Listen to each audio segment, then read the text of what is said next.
Good morning. Good morning. Thank you again for doing this with me. Of I course. really appreciate it. Anytime. All right. So I was in your room on Friday. Yes. And we were looking at the different perspectives of multiple colonists. Yes. So tell me a little bit first about how you think the lesson went, just overall. Yeah. It was kind of like our first time doing something like this, like writing on our, poster sheet and stuff like that. But I like that. I think it went well that everyone got to speak and say something before the group came to a consensus and stuff like that. So when I was going around to the groups, they were having some people were having a little bit of trouble answering the questions or understanding what the question was really asking. Okay. But I think once we kind of went over it and said, okay, this is what it's asking you, because I was popping around to each group, I think they started to understand it. And when I walked around and we kind of shared what our groups wrote on the poster board, they kind of were all very similar. So we all, as a class, came to a consensus as well. So we all agreed on each of the answers too. Okay. So I would call that a win. When you notice those students who are struggling with the questions, tell me a little bit about your instructional strategies in that moment. So I would just I tried to break down the question. So what is it asking us? What is the vocabulary they're using? What type of academic vocabulary are they using? And I would just try to ask maybe guiding questions to lead them to what they think that question was about. That was one of the things that I noted as far as, wow, your guided instruction was spot on. You did not take a moment. You went from group to group.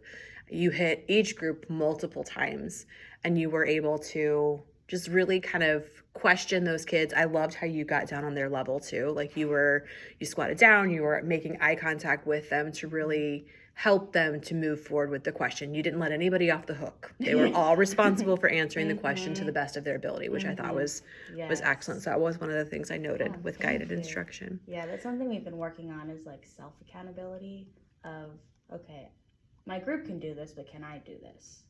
With, starting with myself, because I find that a lot of the time, we fluff off and we're like, oh, my group member can. They'll do it for me. Yeah. So I'm trying to really. There was one moment in this group here. Yeah. I don't know his name. Starts with a D. Damari. He was talking really low, and you could tell he didn't quite understand. Yeah. And Zoe kind of took over at that point. She was like, well, how does this book help you to understand both sides? So I thought that was really cute that she was even taking on that accountable talk. I'm not letting you off the hook. We're gonna do this together. I thought that was adorable. Yes. Yeah. And that's an intentional pairing. I kind of noticed that. I was wondering about how you grouped them. I noticed over here you also had a translator for one of the students. So I kind of was wondering if that was intentional as well. And then even the student who was non-English, you went over. It surprised me. I did not know that you understood Spanish. You went over and kind of helped her. And no, she can say it in Spanish, but she was accountable for responding to the group as well. So yeah, I don't speak it fluently, but I can speak it enough to understand. And so she would say her answer in Spanish, and then I would repeat it in English and have her repeat me. I love that. Yeah, she's doing so good. Her English is getting better every day. And for her, that's the focus right now, right? Being brand new. So you mentioned just a few minor challenges. For the most part, they did great. Yeah, I loved the talking chips I thought was awesome. And you paced them through the entire time, which I thought was very helpful too. So they knew how much time they had left. They even had insight into how much time they should have to speak, which I thought was funny that they wanted more. Oh, yes. Than 30 They always want more.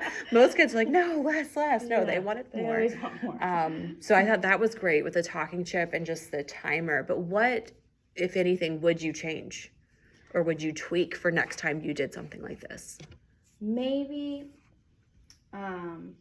Maybe having a station for the question. So each board would be for one question. Okay. And you would have all the different groups writing on one poster board. So for number one, we would rotate around the groups and they would each write on the same poster board for question number one. Then we'd move to question number two. and maybe just to see like, oh, what did this group say? Maybe my opinion is the same, or maybe it's different. And then we could say, oh, I agree with this, or kind of make it like what we do in our professional developments. Oh, I heart this. I liked your comment. Okay.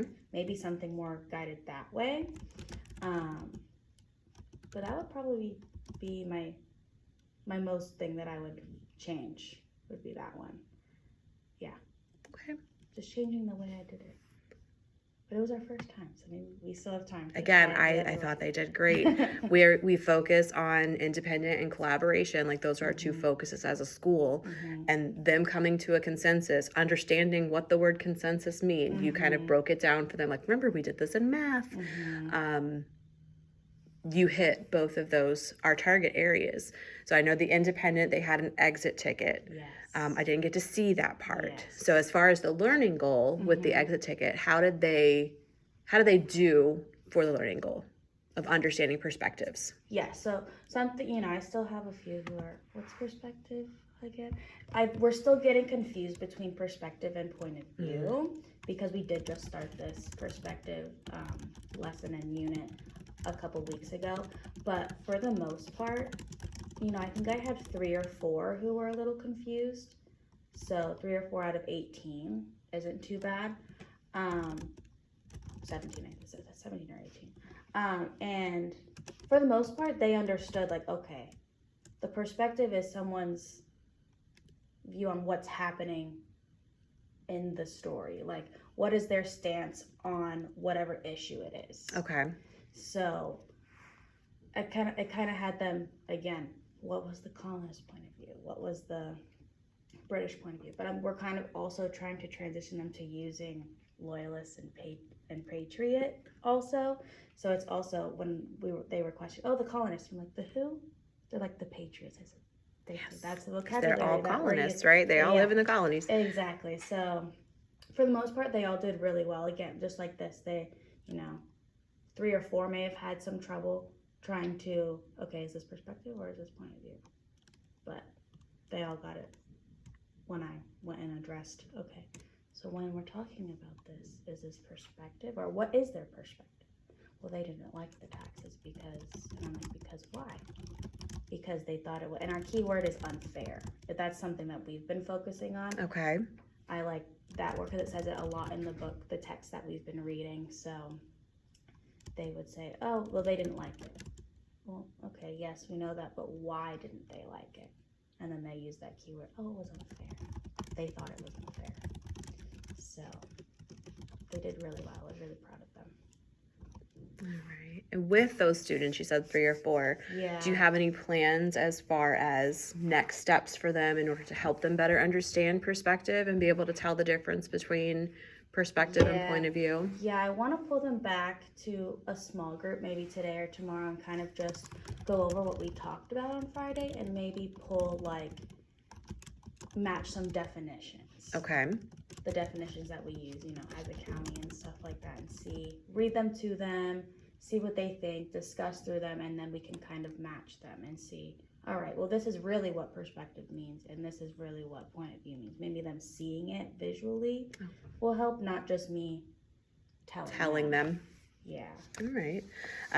So the final thing I have here, one of the things you asked me to look for as far as monitoring, how do you monitor the students? Yes. So I know I've given this to you, but with the ALDs and this one, achievement level descriptors, this one here, 1.3. So in thinking about if you were to maybe have a clipboard and you're walking around to the students, how could you use those achievement level descriptions or descriptors to kind of gauge students' understanding of it, to monitor them that way? The guided instruction that you had, like I said, with the questioning, you know which kids have it and which don't. You know who to further question. This would be just a matter of, a formative check or the exit tickets. Like, okay, these kids have it, these kids don't. So I'm going to pull them. Okay. So that was my thinking with that. Whether you do, all their names and at the top you have the achievement level descriptors. Are they able to give you the perspective and explain it? Okay. Or maybe they're just able to give a perspective right now. They're not able to pull the details. So those little notes like that kind of,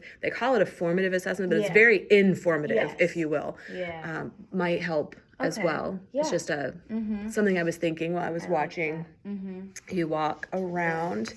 Yeah. And then the only other piece that I have that I caution everyone Yes. is with Wit and Wisdom. It is so content focused. Yes. So maybe providing opportunities from iReady or Yes. other ways to practice perspective, Mm-hmm. because the goal is for them to understand perspective, Mm-hmm. not just of loyalist and colonist, Correct. although that's what Wit and Wisdom Is focused. gives us, and that's the whole unit. So just kind of keeping that in the back of your mind Mm-hmm. when you're practicing with smaller group, that might be Mhm. something Okay. to pull in Okay. as well. Cool. Yeah. Do you have any other questions, like next steps you want to work on or that you want to work on with the kids? I don't think so. I think just the monitoring piece Okay. is the one for me. I like having the achievement level descriptors as a monitoring strategy, kind of just writing those at level 1, level 2, level 3, and so on, and then just checking where does each student fall in that category of each standard, I think would help. All right. Well, again, it was an absolute pleasure coming in here. Thank you so much. I'm going to go ahead and stop